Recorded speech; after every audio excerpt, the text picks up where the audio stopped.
Hello my dear friends, welcome to Tawani tutorials. मैं आपका दोस्त डॉक्टर आशीष टवानी स्वागत करता हूं SN1 मैकेनिज्म रिएक्शन में। SN1 का full form S for very good substitution. ये सब्स्टिट्यूशन करवाना किसकी मदद से? न्यूक्लियोफाइल की मदद से। Substitution nucleophilic reaction. वन का मतलब यूनिमॉलिक्यूलर, टू मतलब बायमॉलिक्यूलर का, बाय मतलब टू, यूनि मतलब वन। ये रिएक्शन कैरी होगा एक मॉलिक्यूल की रजामंदी से। पर शादी तो दो लोगों के बीच में होती है। इसका मतलब है कि जहाँ पे मॉलिक्यूल्स रिएक्ट कर रहे हैं उसमें से एक बंदा तो चाहता है रिएक्शन करना, दूसरा रिएक्शन करना नहीं चाहता है। ठीक है, अब ये सिचुएशन को थोड़ा सा डिटेल में समझने की कोशिश करते हैं। तो यूनिमॉलिक्युलरिटी समझना अपने आप में एक मेहनत का काम है और वो मेहनत अब आप करेंगे। एग्जाम्पल के साथ समझेंगे। अल्कलाइन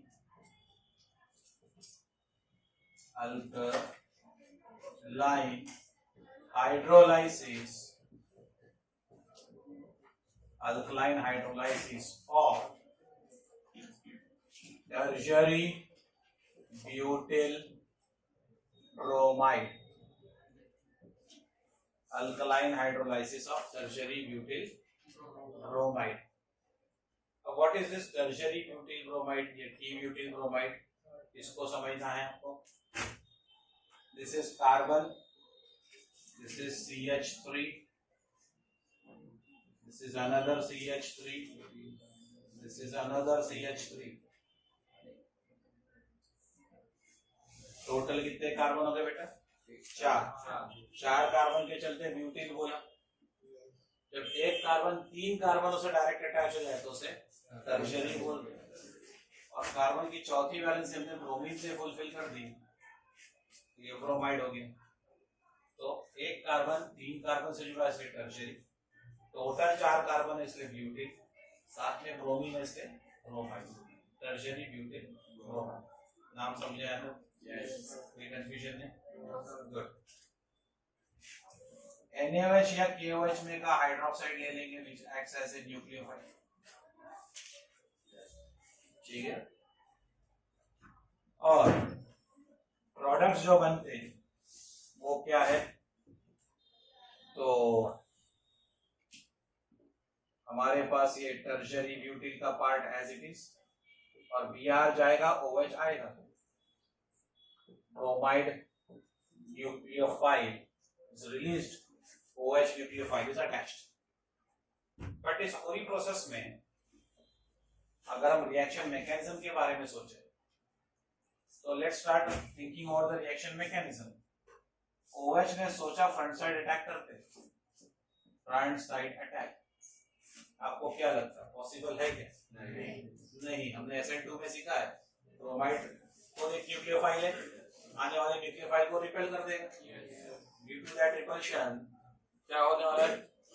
OH का फ्रंट साइड अटैक फेल हो जाएगा।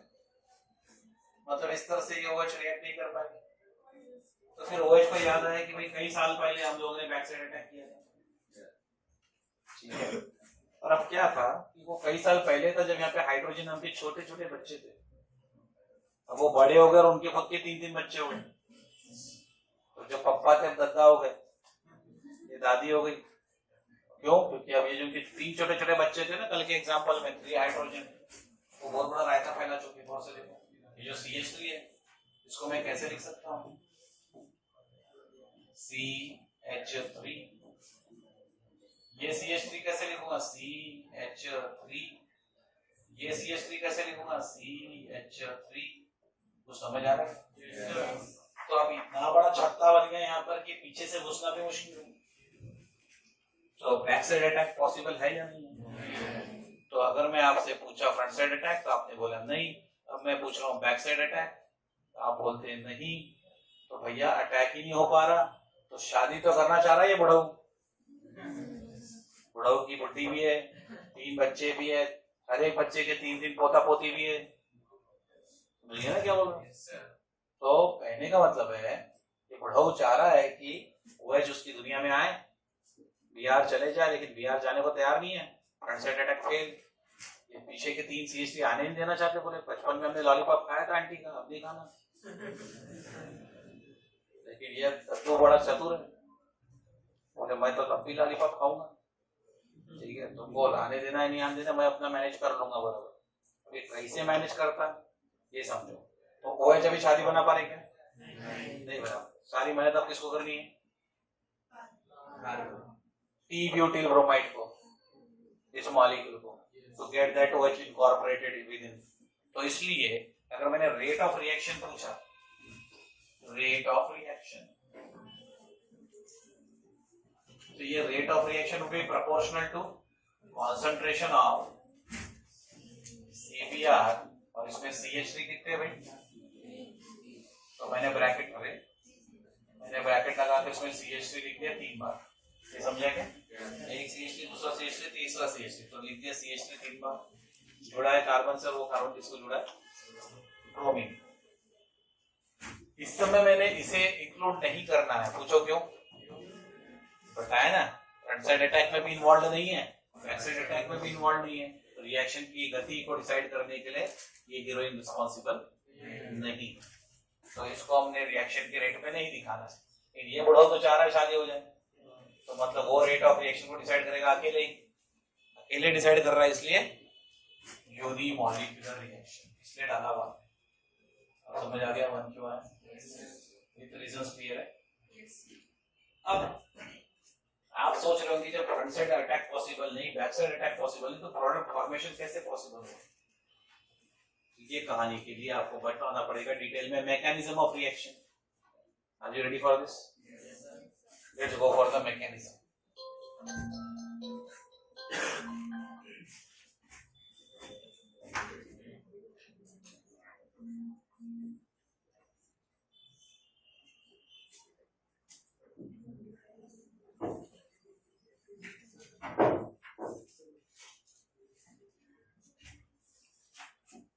ध्यान से समझना, this is a two step process, step 1 and step 2। दोनों स्टेप्स को समझने के पहले थोड़ा सा SN2 रिएक्शन याद करते हैं। वो 1 स्टेप प्रोसेस ही था। 1 स्टेप प्रोसेस में जब ट्रांजिशन स्टेट बनी, जिस समय ट्रांजिशन स्टेट बन रही थी उसी में आप Br को तलाक दे रहे थे और उसी समय OH से शादी कर रहे थे, because molecule was not as much बल्की जितना कि अभी है। तो इसका जो बल्क है, बल्क मतलब साइज, उसको परमिशन नहीं दे रहा फ्रंट और बैक साइड अटैक करवाने के लिए। तो अभी हम इसे दुबला बनाएंगे। कई लोग शादी के पहले क्या करती लड़कियां आजकल, शादी तय हो जाती, ठीक है, या लड़के वाले आने वाले रहते, उनको 2 महीने बाद आओ बोलते, जिम का सब्सक्रिप्शन देते और जिम में जा जाके रोज बेहोश होते रहते। कभी कभी तो कुछ अलग ही हो जाता है। शादी फिक्स किसी से होती, शादी जिम ट्रेनर के साथ हो जाती है। क्या कर रहे हैं चलता आजकल, ठीक है। अरे ऐसे मत देखो मेरे को, मैं जिम ट्रेनर नहीं हूँ, ठीक है। मुद्दे की बात कि वजन क्यों लूज करना था उनको, बोले I please figure, I want a perfect figure, ठीक है। जिम जाएंगे, ऐसा कसरत वैसा कसरत, ऐसा कसरत, आगे झुक पीछे झुक, ठीक है। कुछ लोग हॉस्पिटल पहुंच जाते, हड्डी वड्डी इधर उधर फिसल जाती, दिस सरक जाती। कुछ लोग सही में पतले हो जाते और जहाँ माँ बाप ने बोला उधर ही शादी कर ले। कुछ लोग जिम ट्रेनर के साथ भाग जाते, कुछ जो हॉस्पिटल में पहुंचते वहां के वार्ड बॉय के साथ भाग जाते।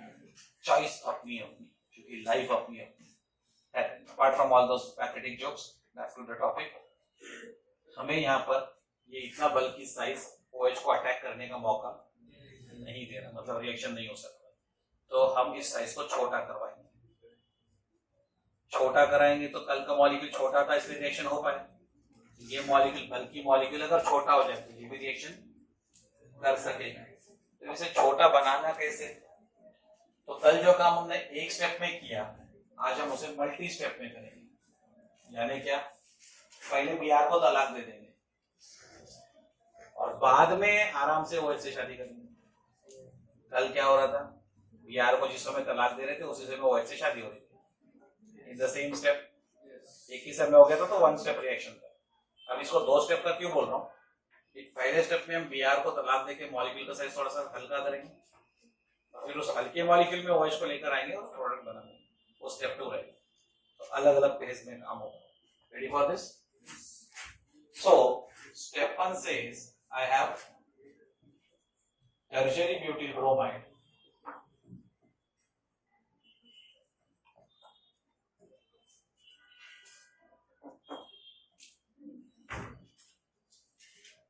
on its own is making bromine go away, निकल भाई तू।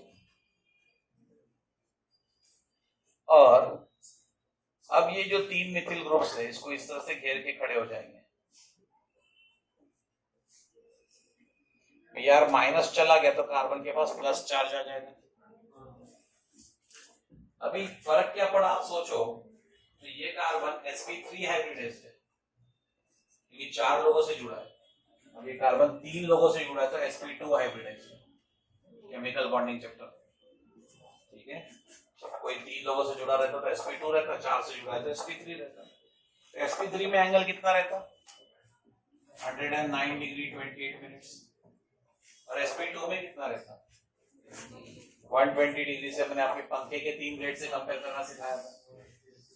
तो बेटा इसको राउंड ऑफ में मैं 110 बोल देता हूँ और वो 120, मतलब गैपिंग स्पेसिंग बड़ी है नहीं बड़ी, तो हर मिथिल ग्रुप के बीच में जो स्पेसिंग पहले 110 डिग्री के आसपास होती थी अब 120 डिग्री के आसपास हो गई, तो जो बड़ी हुई स्पेसिंग है that gives that much space की OH एंटर कर रहा है। पहले ये स्पेस 110 डिग्री की गैप पे थी, OH नहीं घुस पाता था, अभी ये एंगल 120 पे चला गया तो OH बड़े आसानी से घुस पाएगा। ठीक है, ये बात समझ आ रही नहीं आ रही? पक्का? एक और चेंज हुआ है, ये तीनों एक ही डायरेक्शन में फोकस थे, मिथिल मिथिल मिथिल, कार्बन और ब्रोमीन ऐसे, ये कार्बन ये ब्रोमीन, पहला दूसरा तीसरा मिथिल, तो इसके बीच में से OH को आना था। अब ये तीनों मिथिल ऐसे खड़े हो गए 120 120 120, OH को जब इधर से आना है तो पूरा फ्लैट एरिया मिलेगा, तो तुम सोचोगे OH तो इधर से क्या है तब भी फ्लैट एरिया मिलेगा, हाँ या ना? निकल चुका, निकल चुकने के बाद बोलो, ब्रोमीन निकल गया तो क्या हुआ, कार्बन के सराउंडिंग में 3 हाइड्रोजन, सॉरी 3 मिथिल, ठीक है, ये कार्बन, एक मिथिल इधर एक इधर एक इधर, तो इधर से तो पूरा फ्लैट एरिया खाली है, इधर में भी पूरा खाली है, तो OH इधर से आया इधर से आया कोई फर्क पड़ता है? इसका मतलब कि थोड़ी देर पहले मैं बता रहा था कि फ्रंट साइड बैक साइड दोनों अटैक संभव नहीं है, अब क्या बता रहा हूँ समझ गए? ये सिचुएशन बनने के बाद ये जो स्पीशीज है 120 डिग्री के एंगल पे बिखरी हुई, इसके फ्रंट साइड में भी एक खाली हिस्सा है और बैक साइड में भी खाली हिस्सा है, कहने का मतलब OH इधर से आए या उधर से आए उसको कोई अड़चन नहीं है, मतलब now front side attack is also possible of OH minus and back side attack is also possible of OH minus। ये समझ में आ रहा है क्या? वो जब ये बड़ा मॉलिक्यूल था तब संभव नहीं था, टूट कर छोटा हो गया, हल्का हो गया साइज में, शेप में एंगल्स बढ़ गए, स्पेसिंग बढ़ गई, ठीक है, तो अब OH को अटैक करने को स्पेसिंग प्रॉपर मिल गई। तो अब ऐसे सिचुएशन में फिर प्रोडक्ट में क्या बनेगा?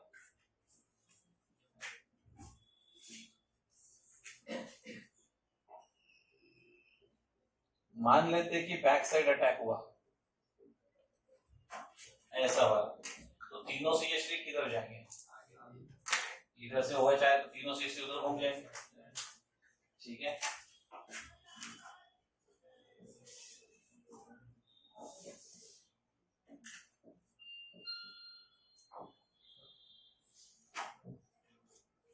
और लेट्स अज्यूम कि फ्रंट साइड अटैक सक्सेसफुल हुआ इधर से, ये तीनों CH3 उस OH से वो घुमाकर इधर आ जाए, ठीक है। तो for a front side attack I get 3 CH3 in the original position and OH in the position of bromine, जहाँ पहले ब्रोमीन था वही OH आ गया। ये बातें समझ आ रही है? अब आप सोचेंगे बीच में स्पेस खाली क्यों है?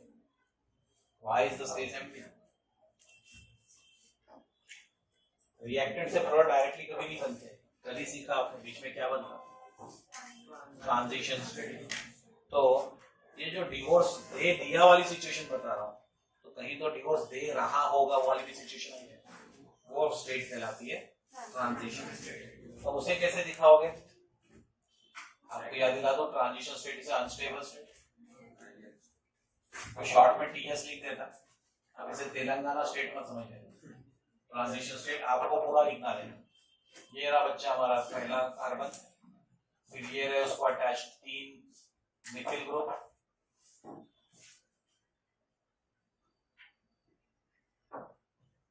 और यहाँ पे डॉटेड डॉटेड डॉटेड लाइन दिखाकर ये बताएं कि ब्रोमीन डिटैच हो रहा है।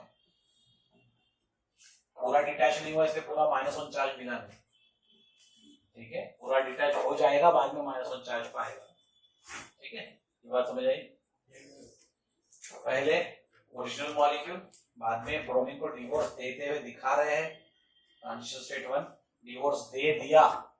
तो अब ये जो चीज बनी वो क्या है, टोटल कार्बन कितने हैं, तो ये ब्यूटिल स्ट्रक्चर हुआ, ये कार्बन 3 कार्बन से डायरेक्टली अटैच है तो टर्शरी ब्यूटिल हुआ, ब्रोमाइड निकल चुका है, टर्शरी ब्यूटिल हुआ। Carbon with the positive charge, इसको क्या बोलते हैं, इसे बोलते हैं carbocation. Positive ion is called cation, negative ion is called anion. तो carbon which is a cation is called carbocation, ठीक है। और वो किस तरह का कार्बोकैटायन है, टर्शरी ब्यूटिल कार्बोकैटायन। इनकी मेमोरी अच्छी है, नाम याद रख सकते हैं, पूरा नाम याद रख लो, और इग्नोर कर दो चल जाएगा, that is not the final product. Final product तो ये है, अगर आप उसका नाम भूल भी गए एक बार का तो बोर्ड्स में चल जाएगा, एंट्रेंस में याद रखना कंपल्सरी। अब ये टी ब्यूटिल कार्बोकैटायन में बैक साइड अटैक हुआ तो वो प्रोडक्ट बना, फ्रंट साइड अटैक हुआ तो ये प्रोडक्ट बना। इसके बीच में क्या हुआ होगा, अगर मैं बैक साइड अटैक करवाता हूं तो OH यहां से आके जोड़ने की कोशिश करेगा और बाकी सारे मिथिल ग्रुप उससे दूर जाने की तैयारी कर रहे होंगे, और फिर मुझे ये प्रोडक्ट मिल जाएगा अगले स्टेप में, OH पूरी तरह से अटैच हो जाएगा, तीनों मिथिल पूरी तरह से उधर घूम जाएगा। लेकिन अगर फ्रंट साइड अटैक नहीं हुआ, बैक साइड अटैक हुआ होता, बैक साइड अटैक, तो क्या होगा, नहीं मैंने बैक साइड का दिखा दिया ना आपको, मैंने सॉरी पहले आपको बैक साइड दिखा दिया था। बैक साइड अटैक हुआ तो ये बन गया। अगर फ्रंट साइड अटैक हो रहा है तो क्या बनेगा, फ्रंट साइड अटैक। तो ये कार्बन जिसके 3 मिथिल ग्रुप है उसके फ्रंट साइड में OH अटैच होने की कोशिश करेगा, अटैच हो रहा है ये दिखाने के डॉटेड लाइन, और ये तीसरा मिथिल ग्रुप, ये समझ में आएगा। और जब ये बॉन्ड पूरी तरह से चिपक जाएगा तो ये तीनों मिथिल ग्रुप उससे मुंह घुमाकर इधर खड़े हो जाएंगे। Is it clear? तो ये कहलाती है बच्चों ट्रांजिशन स्टेट 2 और ये कहलाती है ट्रांजिशन स्टेट 1। स्टेप 1 में जो ट्रांजिशन स्टेट बनी पहली ट्रांजिशन स्टेट, स्टेप 2 में जो ट्रांजिशन स्टेट बनी वो दूसरी ट्रांजिशन स्टेट, ठीक है। ये ट्रांजिशन स्टेट कब बनी, जब रिएक्टेंट अपने आप को तैयार करवा रहा था रिएक्शन के लिए, घोड़ी चढ़ने के पहले दूल्हा तैयार हो रहा था, ऐसे पुरानी बीवी को तलाक देते हुए, और अब शादी बनाना है तो अब नहीं दुल्हन किधर से गया उसको फर्क नहीं पड़ता, फ्रंट से आए तो भी प्रोडक्ट बनाने को तैयार है, बैक से आए तब भी प्रोडक्ट बनाने को तैयार है। ये दोनों टाइप का अटैक अब संभव होगा, जो थोड़ी देर पहले दोनों से संभव नहीं थे, ठीक है, अब दोनों संभव होगा। तो अगर सोचो कि मैंने आपको 100 मॉलिक्यूल्स दिए, इसके 100 मॉलिक्यूल्स, तो 50% चांस है कि 50% में फ्रंट साइड अटैक हो जाए, रिमेनिंग 50% में बैक साइड अटैक हो जाए। 100 में से 50 मॉलिक्यूल इस पैटर्न के मिलेंगे तो 50 मॉलिक्यूल इस पैटर्न के मिलेंगे। तो percentage wise formation of this molecule is 50% and this molecule is again 50%। मैं एक मॉलिक्यूल के रेफरेंस में सोच नहीं रहा, टेस्ट ट्यूब में अगर आपने एक बूंद मॉलिक्यूल 1 ड्रॉप मॉलिक्यूल भी लिया उसमें millions and millions of molecules होते हैं, एक ड्रॉप ऑफ मॉलिक्यूल में millions and millions of molecules होते हैं, तो 2 तो रह जाएंगे ना, कम से कम 100 भी रह सकते हैं, ज्यादा ही रहेंगे। तो 100 मॉलिक्यूल के रेफरेंस में समझो तो 100 लोगों ने आयन बनाया, उन 100 में से 50 पे फ्रंट साइड अटैक और 50 से बैक साइड अटैक होगा। 50% चांस है कि मुझे बैक साइड वाले ऐसे प्रोडक्ट देंगे और 50% चांस है कि फ्रंट साइड वाले ऐसे प्रोडक्ट देंगे।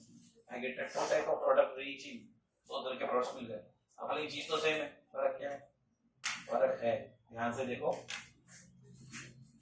बैक साइड अटैक में क्या हुआ? 3 CH3 उधर थे, अब वो तीनों CH3 इधर आ गए, मतलब इसका कॉन्फ़िगरेशन पलटा या नहीं पलटा? SN2 में भी ऐसे ही हो रहा था, बैक साइड अटैक पे कॉन्फ़िगरेशन रिवर्स हो जाता था। उसको नाम क्या दिया था याद है? Very good, inversion of configuration, या तो वाल्डन इन्वर्जन या तो अम्ब्रेला इन्वर्जन। छतरी पलट गई, देखो ये छतरी का कर्वेचर इधर है और ये छतरी का कर्वेचर इधर है, तो छतरी ऐसी होगी, तो वाल्डन इन्वर्जन। ठीक है, लेकिन अगर ये फ्रंट साइड अटैक जो कि आज आपने नया देखा, फ्रंट साइड अटैक होता है तो इसके तीनों CH3 जिगर है, वो पहले भी उधर ही थे, पहले भी इधर थे और अभी भी इधर है। अब इसको क्या बोले? उसको बोलते हैं रिटेंशन ऑफ कॉन्फ़िगरेशन। रिटेन किया उसने, रिटेन करना था, जैसे थे वैसी पोजीशन को मेंटेन करना, उसका पूरा नाम हो गया रिटेंशन ऑफ कॉन्फ़िगरेशन। तो 50% मॉलिक्यूल्स इन्वर्जन ऑफ कॉन्फ़िगरेशन दिखाते हैं और 50% मॉलिक्यूल्स रिटेंशन ऑफ कॉन्फ़िगरेशन दिखाते हैं। ये नया देखा आपने। एक नहीं 2 ट्रांजिशन स्टेप बन रही, एक नहीं 2 स्टेप में रिएक्शन हो रहा है, इकट्ठा नहीं 2 स्टेप में हमने काम किया। पहले में ब्रोमीन को डिवोर्स किया, दूसरे में OH से शादी की। ठीक है, अब क्या ध्यान रखना, बुढ़ा के टाइम तो स्लो काम कर रहे हैं। ठीक है, और पहली स्टेप जो रहती है उसको हम बोलते हैं स्लो स्टेप, और केमिस्ट्री बोलती है जो भी स्लो स्टेप होती है उसको बोलते हैं rate determining step.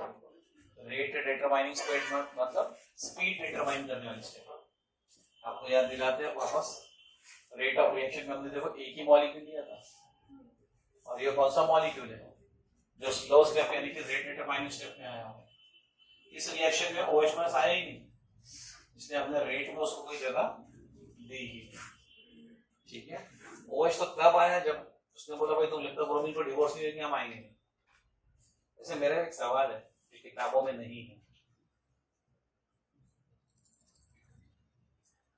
D-butyl bromide ने ब्रोमीन को डिवोर्स कब देना है?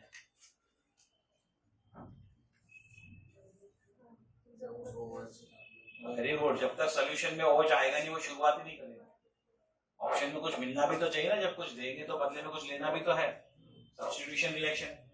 तो जब तक सोल्यूशन में आप NaOH या KOH मिला नहीं देते तब तक ये Br को डिवोर्स देगा नहीं।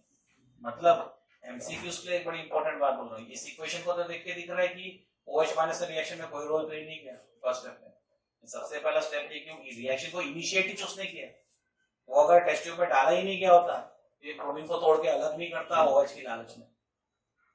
क्या बोला समझे? तो वही किताबें बता रही है आपको कि पहले स्टेप में रेट डिटरमाइन हो रहा है जिसमें सिर्फ ये है OH नहीं है, लेकिन ये हुआ किसकी वजह से? OH को पाने की इच्छा की वजह से। और OH टेस्ट ट्यूब में डालोगे नहीं तो खुद ब खुद ऐसा डिसोसिएशन करेगा ही। जब तक लड़कों के जीवन में कोई लड़की तय ना हो जाए कि इससे शादी होने वाली, तब तक एक बॉडी पर रोज प्रैक्टिस कर रहे हैं, चढ़ के कैसे देखते नहीं ना। मॉरल ऑफ द स्टोरी, ये पुराने को डिवोर्स देने की तैयारी कब करेगा? उसको मालूम है बदले में नया मिलने का सुविधा हो चुका है। टेस्ट ट्यूब में हमने सिर्फ इसी को रखा होगा तो ये डिसोसिएशन नहीं होगा, ब्रोमीन अलग नहीं होगा। इसके साथ NaOH की 2-4 बूंदे टपका दो, सोल्यूशन में उसको दिख रहा है OH माइनस है तो डिवोर्स दे देता हूं ताकि वैसे शादी करे। आप समझ में? इनिशिएट कौन कर रहा है रिएक्शन को? अगर किसी MCQ से पूछा तो जवाब क्या है? OH माइनस है। आपकी बुक्स में मैच नहीं हो रहा, लेकिन मैंने भी जो बताया वो समझ गया होगा। ये OH माइनस आयन क्यों चाहिए? ठीक है, तो ये 2 स्टेप की रिएक्शन थी, 2 ट्रांजिशन स्टेट बने, इसमें 2 तरह के प्रोडक्ट्स बने। 50% ने इन्वर्जन किया, 50% ने रिटेंशन किया। SN2 में 100% मॉलिक्यूल्स इन्वर्जन कर रहे थे, तो वहां जो कुछ भी सीखा वो तो यहाँ पे है ही, बस थोड़ा थोड़ा सा कुछ एक्स्ट्रा है। ठीक है, इसलिए मैंने SN1 को SN2 के बाद में सीखा, ऐसे समझने में आपको अड़चन ना आए। ठीक है, यहाँ तक कोई कंफ्यूजन नहीं, और कोई डाउट्स हो तो बोल दो अभी। तो टोटल अपने आप कितने मार्क्स कवर हो गए? 4 मार्क का लॉन्ग आंसर क्वेश्चन है, 3 मार्क का होगा। आधा नंबर ये बताने के आधा नंबर रेट ऑफ रिएक्शन तक पहुंचने के लिए हो गया 1 नंबर। ये 2 स्टेप की इक्वेशंस लिखने के लिए 1 नंबर, और इसका डिस्क्रिप्शन कि पहले प्रोटोनिन को डिवोर्स दिया, टी ब्यूटिल कार्बोकैटायन बना, फिर उसके ऊपर फ्रंट साइड बैक साइड दोनों अटैक पॉसिबल थे, नया ट्रांजिशन स्टेट बनाकर 50% ने इन्वर्जन किया, 50% ने रिटेंशन किया। स्टेटमेंट लिखना पड़ेगा, वो स्टेटमेंट लिखने के लिए 3रा मार्क। क्वेश्चन तो 4 मार्क का है। चौथा मार्क जो है ऑप्टिकल एक्टिविटी हेडिंग का है। अभी हम लोग अगला टाइटल जो डिस्कशन में ले लेंगे उसका नाम है ऑप्टिकल एक्टिविटी। एक बार वो समझ में आने लग जाए उसके बाद चौथा मार्क यहाँ का भी और एसेंटो का भी कमाना 1 मिनट का काम रहेगा। ठीक है, तो अगर इस क्वेश्चन में कोई क्वेरी नहीं बची है तो आपको फिर ऑप्टिकल एक्टिविटी की तरफ लेके चलेंगे। पक्का कोई क्वेरी नहीं? चलो start with a new topic.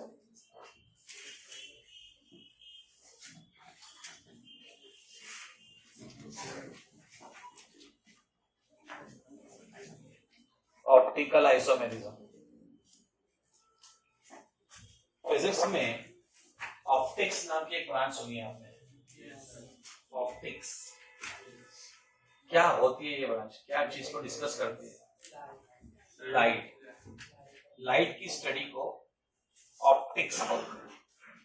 जिसमें हम प्रकाश की स्टडी करते हैं, वो सनलाइट हो या तो फिर रिफ्लेक्टेड लाइट हो, बल्ब से आई हुई लाइट हो, किसी भी किस्म के सोर्स से आई हुई लाइट हो, स्टार से आई हुई लाइट हो, कहीं की भी लाइट हो, अगर लाइट की स्टडी करना शुरू कर दिए तो उसको बोलते हैं हम ऑप्टिक्स पढ़ रहे हैं।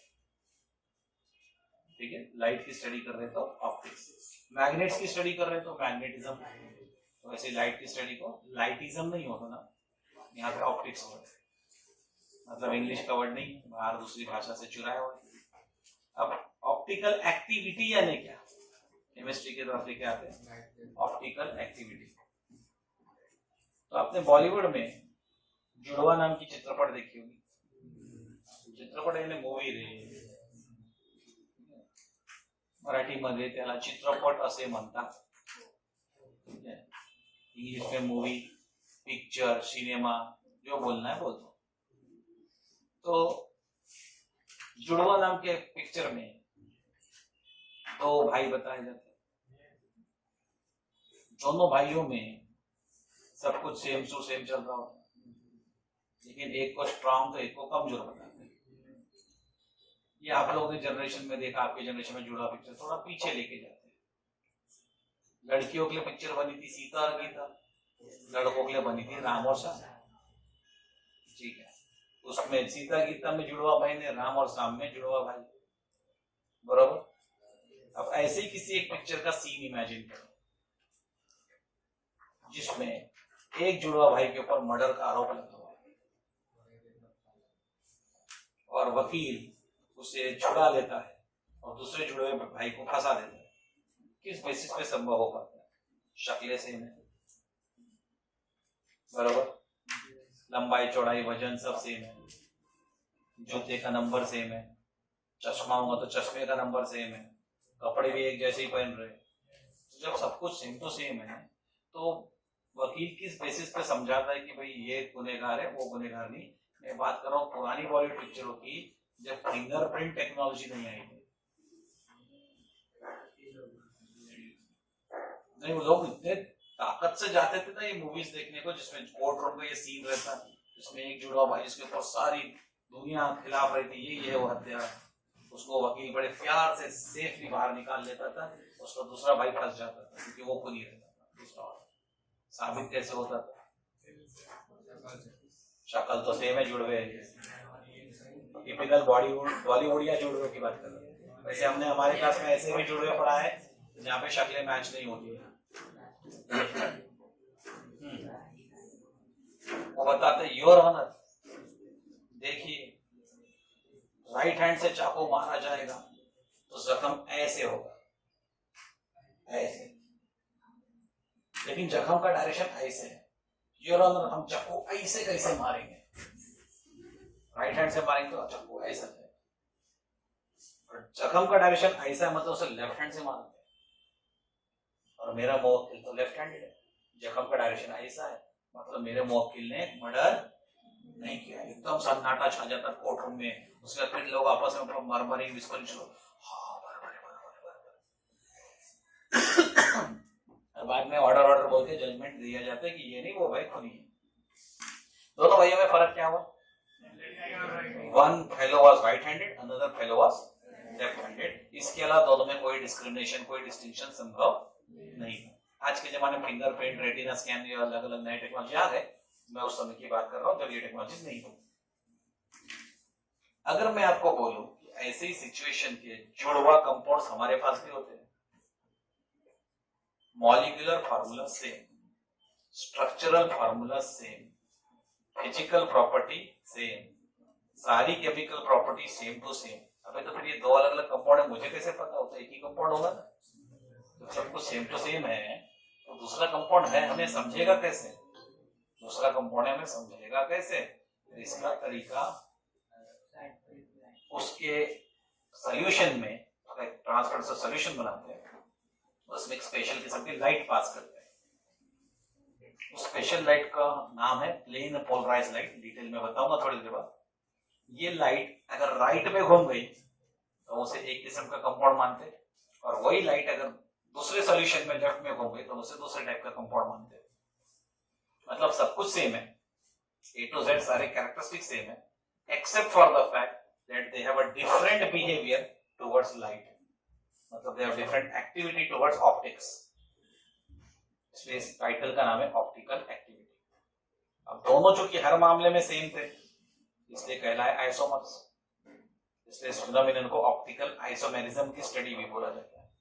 ठीक है, टाइटल समझ में आ रहा? सब कुछ सेम। आइसोमर्स में भी आपने पढ़ा ना, same molecular formula, different structural formula, structural isomers, different functional group of functional isomer. ठीक है, different positions of attachment of functional group of positional isomer. ठीक है, चेन में वेरिएशन तो चेन आइसोमर। अरे ऐसा सब कुछ सेम स्कीम में मैं बोल रहा हूँ, सब कुछ सेम, बट एक डिफरेंस है लाइट के प्रति उनकी बिहेवियर। एक बंदा लाइट को राइट में घुमाता है, दूसरा बंदा लाइट को लेफ्ट में घुमाता है, बाकी कोई चेंज नहीं है। ये आइसोमेरिज्म में दो कंपाउंड्स का डिस्टिंक्शन का पॉइंट क्या हुआ? Their behaviour towards light, one is rotating to the light, another is to the left. इस पूरे फिनोमेनन को ऑप्टिकल आइसोमेरिज्म बोलते हैं। ठीक है, इसकी स्टडी को बोलते हैं ऑप्टिकल एक्टिविटी की स्टडी करना। अब ऑप्टिकल एक्टिविटी की स्टडी करने के लिए हमें कुछ डेफिनेट टर्म्स चाहिए। एक काइरल कार्बन,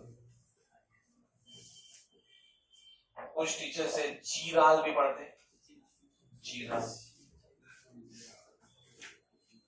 इसके पीछे थोड़ा सा ना एक आयुर्वेदिक ऑइंटमेंट को भी दोष दे सकते हैं। वीडियो में जो क्रैक्स आ जाते हैं उसे फिलअप करने के लिए और आपकी वीडियो को सॉफ्ट बनाने के लिए ऑइंटमेंट एक बड़ा फेमस है, चीराल। ब्रांड नेम है कंपनी का, चीराल। तो उसमें वो इंग्लिश में भी स्पेलिंग ऐसी लिख देते। अब क्या है, टीचर लोग इस एज में आ चुके रहते हैं कि उनकी एड़ियां फट जाती, तो ऐसा मलम वो खरीद के लाते। और फॉरेन में जाके आपकी मेजॉरिटी टीचर ने पढ़ाई नहीं करी है तो उनको उसका सही उच्चारण नहीं पता। वो मलम के ऊपर में हिंदी में चीराल लिखा रहता है और इंग्लिश में ये स्पेलिंग लिखी रहती। तो गुरुजी क्या नाम समझ लेता, CHIRAL का, चीराल। तो हो सकता है कि आपके कॉलेज के गुरुजी इसे चीराल चीराल चीराल करे, आपने कर लेना, पर इसका सही उच्चारण चीराल नहीं है, काइरल है। ठीक है, हिंदी में लिख के दिखा रहा हूं।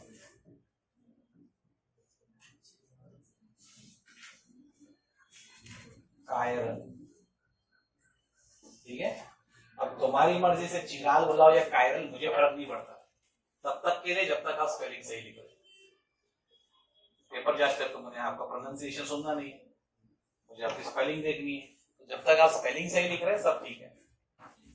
और आप स्पेलिंग को याद करने की जरूरत नहीं। पूछो क्वेश्चन में है ना, डिफाइन काइरल कार्बन, वहां पे स्पेलिंग लिखी रहती है, आंसर भी छाप देना। This is called chiral carbon. Question में स्पेलिंग थी, समझा नहीं समझा? तो रट्टा नहीं मारना उस स्पेलिंग का, तुम्हारा काम नहीं पड़ जाएगा। फिर भी इंग्लिश के धनी बच्चों ने अभी याद कर ही लिया होगा। What exactly is chiral carbon, इसको समझते हैं। कार्बन तो सभी जानते हैं। कितनी वैलेंसी होती है कार्बन की, बताएंगे बेटा? वेरी गुड, कार्बन की वैलेंसी होती है 4। इसका मतलब वो 4 लोगों से बॉन्ड बना सकता है। अगर ये 4 लोग जिससे बॉन्ड बना रहा है, चारों के चारों अलग अलग स्पीशीज हो, ये अलग अलग एटम्स हो सकते हैं, ये अलग अलग ग्रुप ऑफ एटम्स हो सकते हैं, बट सेम नहीं हो सकते। इसको ए बोला तो बाकी कोई ए नहीं है, इसको बी बोला तो बाकी कोई बी नहीं है, इसको डी बोला तो बाकी कोई डी नहीं है, इसको ई बोला तो कोई और ई नहीं है। एग्जाम्पल के तौर पे कार्बन के अंदर एक तरफ मैंने लगा दिया से CH3, एक तरफ लगा दिया C2H5, अलग अलग लोग हो गए। एक तरफ लगा दिया हाइड्रोजन, एक तरफ लगा दिया क्लोरीन, तो क्या ये ABDE जैसे चार अलग अलग लोग हो गए? जिस कार्बन की चारों वैलेंसी, जिस कार्बन की चारों वैलेंसी चार अलग अलग लोगों ने फुलफिल करी है, उसको बोलते हैं कायरल कार्बन। तो इसमें हमारे पास टोटल 4 कार्बन है, इस मॉलिक्यूल में टोटल 4 कार्बन है। क्या चारों के चारों कायरल कार्बन हो गए? नहीं, इस कार्बन की 4 वैलेंसी अलग अलग लोगों ने पूरी करी है, इसलिए ये कायरल कार्बन है। इसका पूरा स्ट्रक्चर बनाता हूं बेटा, CHCl, ये CH3 का मतलब क्या है?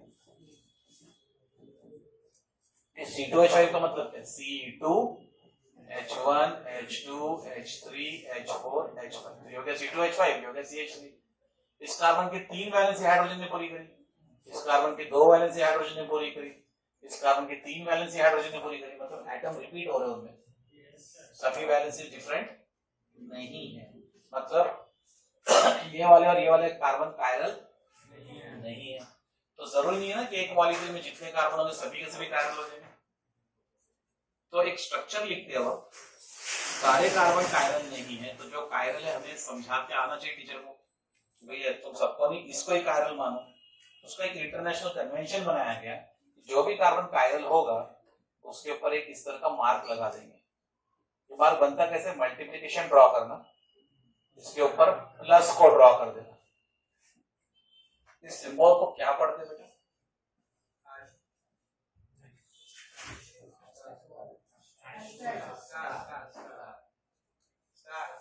CBSE में फालतू पढ़ा तेरे माँ बाप ने। कावटी मराठी मीडियम के बच्चे भी इसको स्टार बोलते हैं, ठीक है? दिस इज ए स्टार, इसको बोलते हैं pentagonal star. This is also star, this is called a Christmas star या हेक्सागोनल स्टार, ठीक है? इसको क्या बोलते हैं अंग्रेजी में? अबे फिर से स्टार बन जा पोल स्टार। तो मजाक में ठोड़ मारा तूने, सही ना समझ लिया।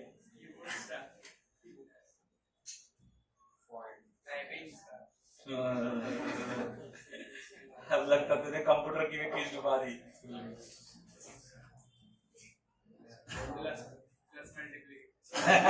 ये तो मैंने समझाने का तरीका होता है कि आप प्लस बना लो, उसके ऊपर मल्टीप्लिकेशन बना लो या वाइस वर्सा।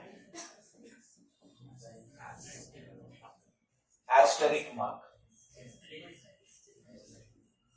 एस्टेरिक मार्क, किसी ने ये वर्ड सुना था इसके पहले? सुना है, गुड, 3-4 लोगों ने सुना है, लेकिन ये इसका एक्चुअल नाम है। मैं वो नहीं बोल रहा, बचपन में आपने वो अमेरिकन कॉमिक्स एस्टेरिक्स पढ़ी होगी, वो अलग है, कॉमिक कैरेक्टर एस्टेरिक्स अलग है, एस्टेरिक अलग है, ठीक है? अब ये बात और है कि आपके क्लास के टीचर इसको स्टार बोलते नजर आएंगे, तुम्हारा कर्तव्य पता है तुमको? Yes yes yes madam, Maundy हिलाना, हाँ बोलना, मनी मन मुस्कुराना है, बकवास कर रहा है, मनी मन मुस्कुराना, तो 3 इयर्स से मास्टर बोले काय को मुस्कुरा रहे, बहुत मजा आ रहा बोले, हमारी बकवास से। तो ऐसा नहीं करना, आप बना नजारा बहुत पढ़ाई करा रहे हैं, अच्छा लग रहा है, लेकिन हकीकत में इसका ओरिजिनल इंग्लिश नाम एस्टेरिक है। हम देसी इंडियन अंग्रेजी अपने हिसाब से बोलते हैं, तो तुम उसे पोल स्टार बोलो, नॉर्थ स्टार बोलो, ट्रायंगल स्टार बोलो, पेंटागन स्टार बोलो, क्रिसमस स्टार बोलो, या सिर्फ स्टार बोलो, सारा बोल दो, हमें कोई फर्क नहीं पड़ता। सिर्फ वो उस कार्बन की खोपड़ी पे टिमटिमाते दिखना चाहिए जो कार्बन कायरल है, उन कार्बन को छोड़ देना जो कायरल नहीं है। समझ में आ गया? अब वहां पे सच में आके ऐसी कोई टोपी लगी नहीं है उसके खोपड़ी में, भाई कृष्ण भगवान ने तोड़ा लगा दिया मोर का वहां पे, ऐसा कुछ नहीं है। वो सिर्फ रिप्रेजेंटेशन करना है, हमें ख्याल में आ जाए ये कार्बन अलग है बाकी कार्बन से, इसमें एक स्पेशल मार्किंग दी है, it's not any atom attached to it, कोई स्पेशल रिएजेंट कोई केमिकल वहां पे आके अटैच हो गया ऐसा कुछ नहीं है। अगर आप अच्छी अंग्रेजी जानते तो एस्टेरिस्क मार्क बोलिए, और देसी अंग्रेजी मीडियम में सभी पढ़े, देसी अंग्रेजी मीडियम समझना, काय भाई कम हियर, अवार खाना खा के जाना, छोटी मोटी इंग्लिश बीच में हिंदी, कभी मराठी, तो फिर आप उसको स्टार बोल दो, तारा बोल दो, तुम्हारी मर्जी से, मुझे तो सुनाई कुछ नहीं आएगा, अपने पेपर में क्या लिखा है वही दिखाई देगा, ठीक है, जिसमें कंफर्टेबल याद कर लो, बट हो सके तो इंग्लिश सुधारने का एक अपॉर्चुनिटी दिया, सुधार भी लेना, ठीक है। ये यहाँ पर भी लगाना पड़ेगा क्योंकि ये कार्बन कायरल है, जनरल रिप्रेजेंटेशन दे रहे हो या तो एग्जांपल दे रहे हो, बातें नहीं बेटा, जनरल रिप्रेजेंटेशन या एग्जांपल जो देना है आप दे सकते हैं, लेकिन वो एस्टेरिस्क मार्क या सो कॉल्ड स्टार बनाना भूलना मत, सिर्फ उसी कार्बन के लिए जो कायरल हो। कुछ बुजुर्ग टीचर्स इसे एसिमेट्रिक कार्बन भी कहते हैं,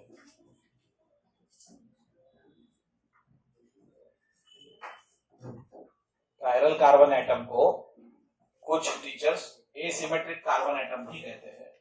ये नाम मिसनॉमर है, मिसनॉमर मतलब नॉमर नाम की कोई मिस है, मिस्टेकन नेम, गलती से दिया हुआ नाम, ठीक है। अभी एक व्यक्ति ने अपने कुत्ते का नाम आइंस्टीन रख दिया था, तो क्या वो सच में आइंस्टीन जैसा सोचे? तो मिसनॉमर, मिसनॉमर मतलब गलत सिचुएशन में नाम दे दिया गया, नाम वहां फिट नहीं हो रहा, सोचा कुछ और था लेकिन बना कुछ और, ठीक है, समझा? तो अब ये मिसनॉमर कैसे समझाता हूं, अगर मैं आपको बोलूं कि इस मॉलिक्यूल की तरफ देखिए, तो इसको बीचों बीच से डिवाइड कीजिए, या यहां से देखो, इसको बीचों बीच से डिवाइड करो, क्या लेफ्ट पार्ट और राइट पार्ट आपको सेम दिख रहा है? नहीं दिख रहा। अच्छा, मैं बोलता हूं इस कार्बन के अलोंग इसको काट के देखें, क्या इधर का पार्ट और इधर का पार्ट सेम दिख रहा है? फिर मैं बोलता चलो ऐसे भी, तो ऐसे काट के देखो, क्या इधर का पार्ट उधर का पार्ट सेम दिखता है? चलो ऐसे काट के देखते हैं, लेफ्ट और राइट सेम दिखता है? चलो ऐसे काट के देखते हैं, क्या ऊपर और नीचे का पार्ट सेम दिखता है? मतलब ये मॉलिक्यूल एसिमेट्रिक है, ये मॉलिक्यूल एसिमेट्रिक है, ये जो पूरा मॉलिक्यूल है ना वो एसिमेट्रिक है, और गलती से कार्बन को एसिमेट्रिक बोल दिया। आपको याद हो तो टेट्रावैलेंट कार्बन कैसा था, याद है? इधर से भी घुमाओ तो 3 डंडी नीचे 1 डंडी ऊपर रहती है, मंगा के दिखाओ कि याद आ गया, एट ए टाइम 3 डंडे नीचे 1 डंडा ऊपर, घुमा लोगे तो फिर से 1 डंडा ऊपर 3 डंडे नीचे, हमेशा ये रहेगा। तो हर तरफ से कार्बन तो सिमेट्रिक ही था, उसको 4 अलग अलग लोग आ गए जुड़ने के लिए, तो मॉलिक्यूल एसिमेट्रिक हो गया, कार्बन का एटम एसिमेट्रिक है क्या? नहीं, इसलिए ये नाम ग्रेजुअली बंद कर दिया गया। अभी भी काफी टीचर्स जो काफी सीनियर होंगे ऐसा वर्ड का इस्तेमाल कर लेंगे, आप फंस मत जाना। एसिमेट्रिक कार्बन एटम एक्चुअली वो कायरल कार्बन को ही रेफर कर रहे हैं, उस एटम के साथ मॉलिक्यूल एसिमेट्रिक हुआ है, कार्बन नहीं, गलती से नाम पड़ गया कि भाई कार्बन ही एसिमेट्रिक हो गया। कार्बन की जो 4 वैलेंसी वो प्रॉपर 109 डिग्री 28 मिनट्स वाले सिमेट्री पे मेंटेन होती है, वो बदलती ही नहीं है, ठीक है, ख्याल रह जाएगा। तो ये नाम अवॉइड करना, कई टीचर्स ने एमसीक्यूज में फ्रेम कर दिया तो फर्स्ट बन जाना, सेम चीज के लिए वर्ड है, ठीक। अभी मैंने आपको ये एटम का डेफिनेशन बोलना है, जैसे लिखोगे definition, carbon atom all 4 valencies are satisfied by different atoms or group of atoms। ये group of atoms है, ये atoms है, H and Cl are atoms, but CH3 is a group of atoms, C2H5 is a group of atoms। जब चारों valencies carbon की 4 अलग अलग atom या ग्रुप ऑफ एटम से पूरी हो जाए तो उसे कायरल कार्बन बोलते हैं। अब तुम बोलेंगे एटम और ग्रुप ऑफ एटम, ये बोलना मुश्किल जा रहा हमें केमिस्ट्री में ना, तुमको cation, अनायन, positive ion, negative ion, molecule, atom, particle सब में लोचा हो रहा, तो क्या बोलते हैं? स्पीशीज। स्पीशीज तो एटम नहीं बोलना है, ग्रुप ऑफ एटम नहीं बोलना है, तो क्या बोलना? 4 डिफरेंट स्पीशीज। अब वो मास्टर जी समझ लेगा, उसमें एटम डालना है तो एटम डाल, मॉलिक्यूल डालना है, मॉलिक्यूल ग्रुप ऑफ एटम डालना है तो ग्रुप ऑफ एटम, ठीक है। तो करेक्ट डेफिनेशन है carbon whose all the four valencies are satisfied by four different atoms or group of atoms is defined as chiral carbon atom।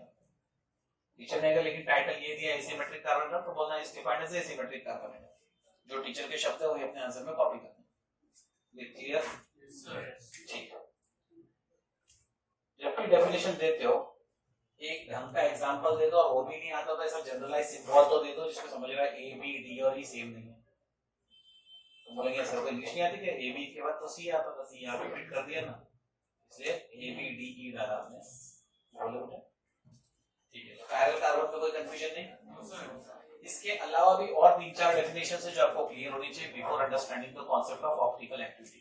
Definition समझने को जितना टाइम लगता लगा लो, उसके बाद ऑप्टिकल एक्टिविटी 5 मिनट में समझ में आ जाती है। डेफिनेशन में टर्म से क्लियर नहीं रहेगी तो ऑप्टिकल एक्टिविटी फिर 5 साल में भी नहीं समझेगी, इसलिए हम पूरा टाइम देंगे एक एक डेफिनेशन को समझने के लिए। तो कल बची हुई डेफिनेशन और ऑप्टिकल एक्टिविटी इसको डिस्कस करेंगे, और हो गया तो SN1 SN2 में उसे फिट भी कर देंगे। That's all for today, thank you.